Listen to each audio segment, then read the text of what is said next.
नमस्कार दोस्तों। स्मृति मंदाना और पलाश को लेकर कई सारी खबरें वायरल हैं और कई सारी बातें कही जा रही हैं। हम सबको पता है सांगली में 23 तारीख को शादी होनी थी लेकिन वो टल गई। उसको लेकर अब ये कहा गया कि उसका अफेयर था, उसके फादर की तबीयत खराब नहीं थी, ये तो झूठा बहाना था। तमाम बातें बोली गई सोशल मीडिया पर, लेकिन सच क्या है?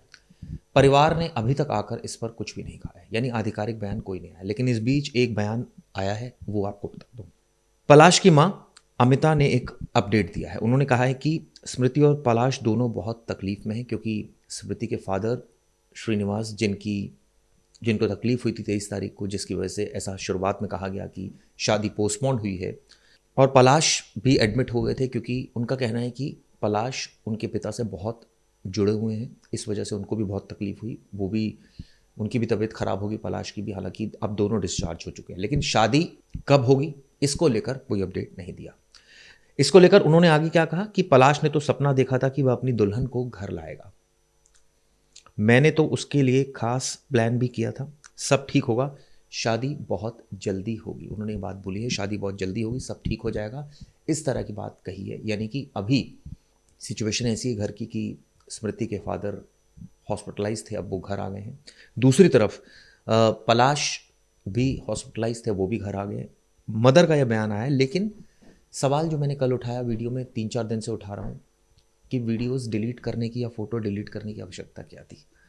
क्योंकि जब इस तरह का कोई प्रोग्राम पोस्टपोन होता है तो नेचुरल सी बात है कि सबको ही दुख होता है, जितने भी उससे जुड़े लोग होते हैं, परिवार होता है, थोड़ा बहुत दुख होता है, क्योंकि एकदम कोई एक्सपेक्ट नहीं करता कि अचानक ही हो जाएगा। और हो गया तो नेचुरली काफ़ी दुख हुआ। इसका मतलब तबीयत बहुत ज़्यादा ख़राब रही होगी स्मृति के फादर की उस वक्त, जब ये पूरा वाक़या हुआ होगा, कि उनको ऐसा लगा कि पहले हॉस्पिटलाइज़ कराना ज़रूरी है, पहले वहाँ देख रेख करना ज़रूरी है, शादी फिर कर लेंगे। रिश्तेदारों को भी बुला रखा होता है सबको, बाद में हम ये सारी रस्में कर लेंगे। लेकिन इस बीच जो इंटरनेट पर या सोशल मीडिया पर कहूँ कि मैं बाढ़ से आ गई अफवाहों की, उसमें कितना सच है, कितनी सत्यता है? अगर वो सब बातें झूठी हैं फॉर एग्जाम्पल, तो आप सोचिए कितना गलत है कि इस तरह की बातें लोग बोल रहे हैं कि उसका अफेयर था, या इस तरह की बातें कह रहे हैं कि वो डिकोस्टा नाम की कोई लेडी ने कुछ ट्वीट किया या कुछ सोशल मीडिया पर पोस्ट किया, और तमाम बातें कि वो अफवाहें हैं, क्या है। लेकिन सवाल ये उठता है कि अगर ये सब झूठ है तो आप सोचिए कि दोनों परिवारों के लिए ये किसी सदमे से कम नहीं हुआ, क्योंकि एक तो ऑलरेडी परिवार झेल रहा है, शादी भी पोस्टपोन हुई है, फादर की भी तबीयत ख़राब नहीं, और दूसरी तरफ अगर इस तरह की खबर की, इस तरह की बातें उलझुल की जा रही है, तो ये बहुत ही गलत होगा। लेकिन अगर इन बातों में कुछ भी सत्यता है, इसके विपरीत भी हम बात करेंगे, तो कई सवाल उठते हैं। तो ये भी सवाल उठता है कि जो डिसीज़न लिया अब स्मृति ने, क्या वो ठीक है? बहुत सारी ऐसी बातें हैं, लेकिन हम उम्मीद कर रहे थे कि कोई आधिकारिक बयान परिवार देगा, दोनों ही परिवार। लेकिन परिवार ने मीडिया से दूरी बना कर रखी, और सिर्फ उनकी मदर, पलाश की मदर ज़रूर बोल रही हैं कि सब ठीक होगा, शादी बहुत जल्दी होगी। लेकिन ना तो पलाश ने कुछ बोला, ना स्मृति मंदाना ने कुछ बोला, ना उनके परिवार की तरफ से कोई ऑफिशियल स्टेटमेंट आया। हाँ, इतना साफ है कि जब शुरुआत में स्टेटमेंट्स आई, डॉक्टर की आई, उनके मैनेजर की आई, जिसमें उन्होंने कहा कि पोस्टपोन कर दिया गया है, तो हमें निजता का ध्यान रखना चाहिए। पहली बात, सवाल ये उठता है कि अगर कोई सेलिब्रिटी है, और अगर हम ये खबर इसलिए दिखा रहे हैं क्योंकि लोग भी देख रहे हैं, और अगर जैसे मैंने शुरुआत में कहा कि र्यूमर है, तो आप सोचिए कि कितना गलत है, और अगर र्यूमर नहीं है तो ये बहुत चिंता की बात है। लेकिन सवाल ये भी उठता है कि वो आधिकारिक स्टेटमेंट क्यों दे, क्यों मीडिया को आकर सारा अपनी बातें बताए? उससे क्या फ़र्क पड़ जाएगा? उससे तो लोगों को पता चलेगा, उससे कोई जो होना था वो हो गया।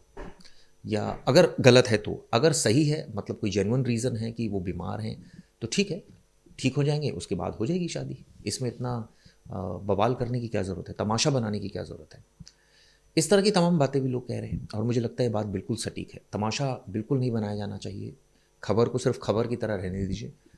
देश में और भी बहुत मुद्दे हैं, उन पर भी हम बात करते हैं लगातार, लेकिन ये भी एक मुद्दा है, क्योंकि वो सेलिब्रिटी हैं, और सेलिब्रिटी से जुड़ी छोटी मोटी घटना या कुछ भी खबर जो भी होती है, वो हम लोग दिखाते हैं, हमारा फ़र्ज़ है। इसको लेकर जैसे मैंने आपको बताया कि पलाश की मदर का बयान आया, जिसमें उन्होंने ये तमाम बातें बोली है। लेकिन इस बीच कई लोग ट्रोल भी हो रहे हैं। मैं देख रहा था कि महवेश अचानक बीच में आ गई हैं, वो भी ट्रोल हो रही हैं। कई लोग अलग अलग कमेंट्स कर रहे हैं। उनकी बहन के बारे में भी मैंने सुना कि वो गई थी, हॉस्पिटल गई थी जब पलाश एडमिट थे। इसके अलावा हमने ये भी देखा कि स्मृति को लेकर भी बहुत लोग ट्रोल कर रहे हैं। ये भी मैंने देखा, एक स्टोरी आई थी जिसमें था कि जो उनकी टीममेट्स हैं, जेमिमा हैं जैसे, जो शादी में भी गई थी, शादी के जो पहले फंक्शंस हुए थे उनमें गई थी, उसने भी कुछ पोस्ट हटा लिए हैं। ये भी मैंने सुना कि इंस्टाग्राम पर एक दूसरे को अनफॉलो कर दिया। अब ये कितना सच है ये तो अनफॉलो तो नहीं किया, लेकिन हाँ फ़ोटो डिलीट हुई, जिससे इस मुझे लगता है बवाल को या इस चिंगारी को, चिंगारी आग में बदल गई। छोटी सी चिंगारी थी, अगर वो शायद नहीं होता तो इतना बड़ा बवाल नहीं होता, क्योंकि उस मोमेंट पर ये पिक्चर्स डिलीट करने के कई मायने निकाले जा सकते हैं कि आपने क्या सोच कर डिलीट कर दिया, क्या कुछ गड़बड़ हो गई, या जो बताया गया वैसा नहीं था। क्योंकि पिक्चर्स डिलीट करने का तो कोई सेंस बनता नहीं। पोस्टपोन्ड हुई है शादी, कोई अगर सब कुछ ठीक है और यही जेन्युइन रीज़न है कि फादर बीमार है तो पोस्टपोन्ड हुई है, तो इसमें कोई किसी की गलती नहीं है। ये एक इमरजेंसी सिचुएशन थी और मुझे लगता है इसमें कुछ डिलीट करने का कोई सेंस नहीं बनता था। अगर की है तो ये फिर तो सोचने की बात है। चलिए, इसको लेकर और भी अपडेट आपको देता रहूँगा और उम्मीद करता हूँ ये वीडियो आपको पसंद आई होगी। ड्रैग करना उद्देश्य नहीं है, उद्देश्य है कि आप लोग सुन रहे हैं इसलिए हम लोग इस पर वीडियो कर रहे हैं। चलिए, आप लोग अपने अपडेट्स दीजिएगा और इसमें जो भी अपडेट आएगा वो भी आपको बताऊँगा। धन्यवाद।